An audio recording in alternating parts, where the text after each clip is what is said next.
आस्तां तावदियं प्रसूति समये दुर्वारशूलव्यथा नैरुच्यं तनुशोषणं मलमयी शय्या च सांवत्सरी एकस्वाभिन गर्भभारभरणक्लेशस्य यस्य क्षमा दातुं निष्कृतिमुन्नतो वितनयत्तस्यै जनन्यै नमः।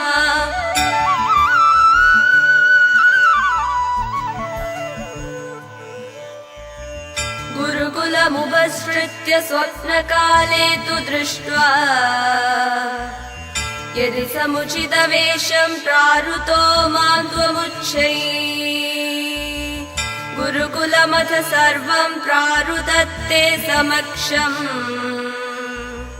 सपति चरणयोस्ते मातुरस्तु प्रणामः।